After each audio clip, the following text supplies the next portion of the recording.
اچھا سر، یہ بتائیے ہمارے ہیرو فیض سلطان آپ سے کچھ شیئر کرتے تھے اپنے معاملات کے آگے فیوچر پلان میرا کیا ہے، میں کیا کرنا چاہتا ہوں یا اپنے وطن کو کس طرح کا دیکھنا چاہتا ہوں؟ ان کا درد کیا تھا اپنے وطن کو لے کر، اپنی قوم کو لے کر، کیا خواب تھے ان کے؟ جب وہ پی ایم اے میں چلا گیا نا تو اس کی جو پوزیشن میں جو وہی آئی تھی، جو اس کی معیار تھا، پروفائل تھی، وہ بڑی اچھی تھی. پھر یونٹ میں بھی اس نے جو دونوں اے سی آر ہیں اس کے اس ٹریننگ تھی، اس کی جو بھی ملتے تھے بڑے خوش ہوتے تھے، بہت قابل ہے بہت. تو یہی تھا ہر کسی یہ فیوچر کے جرنیل ہے. تو ہمارے ذہن میں وہ جرنیل ہی تھی. میں نے اس کو جنرل، اس کو چیف کر کے بلاتی تھی کہ یہ تو چیف بنے گا، کیونکہ لائق بھی تھا، پڑھا لکھا تھا، ذہین تھا، قابل تھا، ٹف تھا، سمارٹ تھا. تو بس وہ خیر ڈائریکٹر بھی چیف بن گیا. تو وہ ہر چیز مجھ سے شیئر کرتا تھا. بلکہ اس نے ایک ڈائری بنائی جو پتا تھا کہ میں باپ اور دادا کی یونٹ میں آیا ہوں. تو وہ روز جو کام کرتا تھا شام کو ڈائری پہ لکھتا تھا. اور اس نے ایک دن ڈائری لکھ رہا تھا تو اس کا جو جونیئر تھا، وہ دوست تھا، وہ جس کا میں نے بتایا، جس نے اس بندے کو پھر جو بندہ جو ایک 35 تو مر گئے تھے تو ایک بندہ زندہ آیا. تو اس نے کہا جی میں بے ہوش ہو گیا تھا، میں فائر کر رہا تھا، میں نے اتنی گولیاں مار دی، وہ بندہ نعرے مارتا میرے کو چڑھا تو میں بے ہوش ہو گیا دہشت کی وجہ سے. اور باقیوں کو اس نے گرنیڈ پھر پھینکے، مجھے نہیں پتہ کہ کب مارے ہیں. تو میں بے ہوش ہو گیا پہلے اس کی دہشت سے. تو اس بندے نے بتایا کہ اس نے مجھے کہا تھا کہ 15-20 کڑکا کے یار میں شہید ہو جاؤں، دعا کرو. تو 35 پورے ہو گئے تھے، اس کے 15-20 35 ہوتی ہیں تو میں تب نہیں مارا. تو وہ ایسے ہے کہ یہ بہت ہی اللہ کا کرم ہے. بندہ جو ہے وہ میں کیا بات کر رہا تھا اس کی کوالٹی کے حوالے سے جو جی وہ اللہ کا کرم میں بہت ہی وہ لکھتا تھا ہر چیز، کہنے کا مطلب وہ لکھ رہا تھا ڈائری پہ. تو اسی بندے کو اس نے کہا کہ جی میں تو نہیں پڑھنی ہے، تو پیچھے چوری پڑھ رہا ہے، یہ ڈائری سب سے پہلے میرا والد پڑھے گا. جب میں شہید ہو جاؤں گا تو یہ ڈائری سیل کر کے میرے والد کے پاس جاؤں گی. اور سب سے پہلے وہ میں نے پڑھی. پھر ہم نے اس کی ایک کتاب پرنٹ کروائی.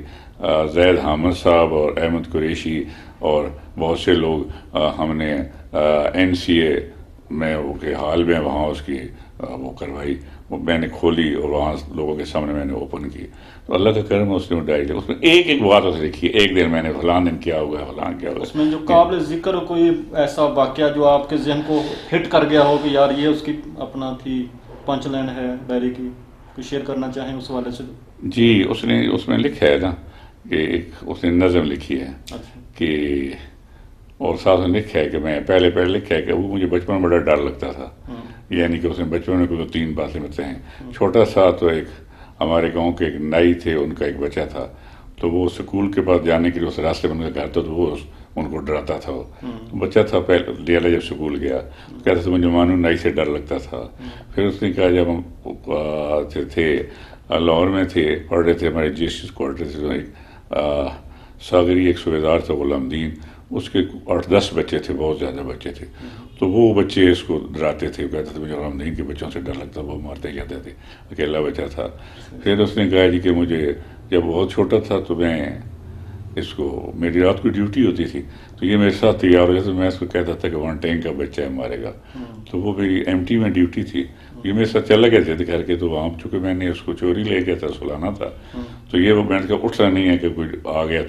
تو وہ جب جاگتا تھا میں نے کہا تو بڑا ٹینک اس کو دکھایا تھا، میں نے کہا اس کا بیٹا آ جائے گا آپ کو پکڑ لے گا. تو اس کو ڈر لگتا تھا ٹینک کے بچے سے. اس نے لکھا مجھے ٹینک سے بچے کو ڈرتا ہے، لیکن آج مجھے کسی سے ڈر نہیں لگتا. آج مجھے ڈر ہے تو اس چیز کا ہے کہ میرے متحد جو لوگ ہیں کہ میری نالائکی کی وجہ سے وہ نہ مارے ہیں. اس نے وہ جملہ لکھا ہے کہ آج مجھے خوف ہے اس چیز کا ہے کہ میرے متحد جو لوگ ہیں کہ میری نالائکی سے وہ نہ مارے ہیں. مجھے کوئی ڈر نہیں، کوئی خوف نہیں. تو بڑا اہم جملہ تھا اس کا. جی ماشاءاللہ، ہمارے ہیرو کے حوالے سے آپ نے دیکھا کہ کیسے ایک معصوم سا بچہ جو ایک محلے کے نائی سے ڈرنے والا، کیسے اللہ نے اس کو شان پھر دی، کیسا ان کو جلال اپنا دیا کہ 35 بندوں کو اکیلے نے ہٹ کیا، ان کو ہلاک کیا، اور جو آخری رہ گیا تھا اس نے 22 گولیاں سینے میں ماری. تو پھر یہ باقی جو ان کے تھے گروپ، باقی جوان وہ بھی پیچھے تھے، ان میں سے کسی کو بھی کوئی نقصان نہیں ہوا. تو یہ مثال ہے کہ پاکستانی کمانڈر، پاکستانی جو سپہ سالار ہیں وہ فرنٹ سے لیڈ کرتے ہیں، یہ 20-22 فٹ جوانوں سے آگے جا کر لڑ رہے تھے. کوئی یہ اپنا ڈیفنس نہیں کر رہے تھے، یہ اٹیکنگ پوزیشن میں جا رہے تھے، حملہ کر رہے تھے. ناظرین، تو یہ ماشاءاللہ اس طرح کے پیچھے بہادر باپ ہوں تو اس طرح کے شیر جوان بیٹے پھر اسی طرح کارنامے کرتے ہیں. پھر ہمیں کوئی تعجب نہیں ہے کہ ہمارے فیض سلطان نے اتنا بڑا مارکا مارا کہ اکیلے نے 35 بندے ہلاک کیے. تو جب اس طرح کے باپ ہوں تو پھر ناظرین ایسے ہی شیر بیٹے پیدا ہوتے ہیں. محترم، ہمارے سننے والوں کے لیے کچھ اہل وطن کے لیے پیغام دے دیں کہ جہاں آپ کے فیض سلطان نے اپنی ذمہ داری ادا کی ہے، وہاں ہم سولین کو کیا ذمہ داری بنتی ہے کہ ہم اپنے وطن کے لیے کیا کر سکتے ہیں؟ میری عوام سے یہ گزارش ہے کہ اپنی فوج کی عزت کریں. جب فوجی آپ کے پاس آتے ہیں نا گاؤں میں چھٹی، تو ان سے عزت کریں تاکہ ان کو پتہ چلے کہ ہم جن کے لیے جانیں دے رہے ہیں وہ ہمارے ساتھ ہیں. جو آپ کے نزدیک جن کی بچے شہید ہو چکے ہیں ان فیملیوں سے ہمدردی کریں. ان کے میں بتاؤں، مجھے ان بچوں میں اپنے بچے نظر آتے ہیں. میں کسی بچے کو دیکھتا ہوں نا تو مجھے اپنا بچہ نظر آتا ہے.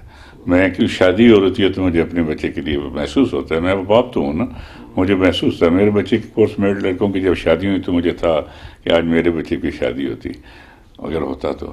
اسی طریقے سے جب ان کے پروموشن ہوتے ہیں تو مجھے محسوس ہوتا ہے کہ آج وہ کیپٹن بننے، میجر بننے، اب کرنل بننے والے ہیں. مجھے پتہ ہوتا ہے کہ آج میرا بیٹا بھی کرنل بنتا. تو ایسے لوگوں کے ساتھ تھوڑی ہمدردی کرو. اس وقت ان کو محسوس ہوتا ہے کہ یار ہمارا جو بیٹا ہے نا، ہمارے بیٹے، سب کے بیٹے، یہ آپ یقین کہ سب کے بیٹے جو ہیں نا وہ ایسی ہیں. سب کے بیٹے بلاول ہیں. یہ ہمارے سارے بیٹے وہ ہیں حمزہ ہیں. سارے بیٹے وہ جو ہے کیا نام ہے اس کا، نواز شریف صاحب کے بیٹوں کا، اسی طرح سے سب کے حسن حسین ہیں. ہمارے سے پوچھو تو نواز شریف کو جیسے حسن حسین پیارے ہیں، ہمیں بھی فیض سلطان اور حبیب سلطان ایسے ہیں. اور سب والدین کے لیے وہ سارے ایک جیسے ہیں.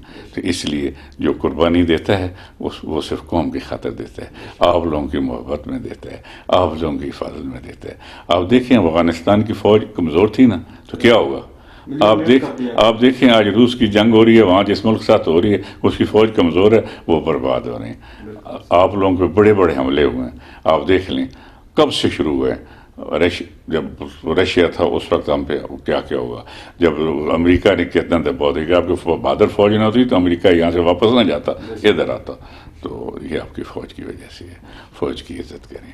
اب مت کسی کے مطلب پرستوں پہ جائیں. یہ کچھ لوگ مطلب کے بندے ہیں. جب ان کو غرض ہوتی ہے تو فوجیوں کو اپنا باپ کہتے ہیں، جب ان کی غرض نہیں ہوتی ہے تو ان کو وہ بے عزت کہتے ہیں. بالکل نہیں. ہمیں دکھ ہوتا ہے جب وہ فوج کے خلاف بات کرتے ہیں. آپ جیت جائیں تو فوج بلے بلے، فوج بڑی ٹھیک ہے. آپ ہار جائیں تو فوج بڑی خراب ہے. یار اپنی گیم اپنے پاس رکھیں. ہمارا سیاست سے کوئی تعلق نہیں ہے. ہماری دعا ہے کہ اللہ کی ذات ایسا بندہ لائے جو واقعی نیک ہو، واقعی اس پہ کرپشن کا داغ نہ ہو، واقعی وہ صاف ستھرا ہو. یہ اسلام کے نام پہ بننا ہے. یہاں بندہ مسلمان ہونا چاہیے. یہاں کے لیڈر کو کلمہ آنا چاہیے. یہاں جو لیڈر بنے اس کو نماز آنی چاہیے، اس کو دعائے قنوت آنی چاہیے، وہ سورہ یاسین پڑھ سکے، وہ قرآن پاک پڑھتا ہو، وہ نیک ہو، شراب نہ پیتا ہو، وہ شراب کو شہد نہ کہتا ہو، وہ جھوٹ کو جھوٹ کہتا ہو، جھوٹ کو سیاست نہ کہتا ہو. وہ یہ اسلام کے نام پہ بننا ہے. مہربانی کر کے میں اپنے قائدین کو کہتا ہوں، مہربانی کر کے اسلام کا خیال کریں. کل آپ نے اللہ کے سامنے جاننا ہے، اس حضور کے سامنے جاننا ہے. آپ میرے نبی اور اللہ کو کیا بتائیں گے کہ آپ نے اپنے آپ کو اسلام کا لیڈر کہہ کے آپ کے عمل کہیں. سچ بولیں. صحیح دنیا 4 دن ہے. کدھر گئے ذوالفقار بھٹو صاحب، کدھر گئے ضیاء الحق صاحب، کدھر گئے کیا چیزیں. بڑے بڑے لیڈر آج ان کی مٹی میں مٹی ہو گئے. کل آپ نے بھی مرنا ہے، کوئی پتہ نہیں صبح ہی مر جائیں. تو بھائی خیال کرو اس ملک کی خاطر، اپنی فوج کی خاطر، اپنی ایمان کی خاطر، اپنی قبر کے لیے اپنی قبر کا خیال کرو. اللہ آپ لوگوں کو خوش رکھے. اللہ آپ لوگوں کو سیدھے راستے پہ، مجھے اور آپ کو اللہ سیدھے راستے پہ چلائے. اللہ آپ لوگوں کا حامی ناصر ہو. پاکستان زندہ باد. پاک فوج پائندہ. جی ناظرین، بہت خوبصورت اور جامع پیغام دیا. دو باتیں انہوں نے مین کہیں. ایک تو انہوں نے مثال دی کہ اپنی فوج سے پیار کریں. یوکرین کی مثال ناظرین انہوں نے پیش کی جو حالیہ سب سے بیسٹ مثال ہے کہ جہاں کی آرمی لڑنا بھول گئی تھی. انہوں نے اپنی ایٹمی اس پر کمپرومائز کر لیا, اس کو ختم کر دیا. تو آج دیکھیں ان کی فوج بھی لڑنے کے قابل نہیں. دوسرا, جن لوگوں کے آسرے پر انہوں نے یہ سارا قدم اٹھایا آج وہ صرف بیانات کی حد تک ہیں, کوئی سپورٹ نہیں کر رہے. وہ یوکرین اکیلا مار کھا رہا ہے. 5-6 مسلمان ملک ختم ہو گئے, صفحہ ہستی سے ان کو مٹا دیا گیا. شام ہے, لیبیا ہے, عراق ہے, افغانستان ہے, کیا کچھ نہیں وہاں ہوا. فوجیں کمزور تھی. یہ ناظرین ان کا پہلا حربہ ہوتا ہے کہ فوج اور عوام کو آمنے سامنے کھڑا کرتے ہیں, بدگمانی پیدا کرتے ہیں, پھر فوج کو کمزور کر کے اس پر اٹیک کرتے ہیں. تو وہاں کی عوام پھر اپنی فوج کی سپورٹ کو آگے نہیں آتی. تو ناظرین یہ وہ پاکستان میں بھی کرنے کی کوشش کر رہے ہیں, لیکن الحمدللہ نہ یہ 65 میں کامیاب ان کا حربہ ہوا, نہ 71 میں, اور نہ انشاءاللہ کبھی ہوگا, کیونکہ پاکستانی فوج اور عوام کا تعلق آپس میں بہت گہرا ہے جو انشاءاللہ تا قیامت رہے گا. تو ناظرین اپنے ان محسنوں کے لیے دعائے خیر ضرور کیا کریں, اور اپنے ہیرو جو ہماری کل کے لیے اپنا آج سنہرا آج قربان کر چکے ہیں ان کے لیے دعا ضرور کیا جی کہ اللہ تعالیٰ ان کے درجات بلند کرے. اور جو آج کل ہمارے نوجوان افیسر اپنی اپنی ذمہ داریاں ادا کر رہے ہیں, اللہ تعالیٰ ان کو کامیاب کرے اور وطن عزیز کو سلامت رکھے, تا قیامت رکھے. پاک فوج زندہ باد, پاکستان پائندہ باد. اللہ حافظ.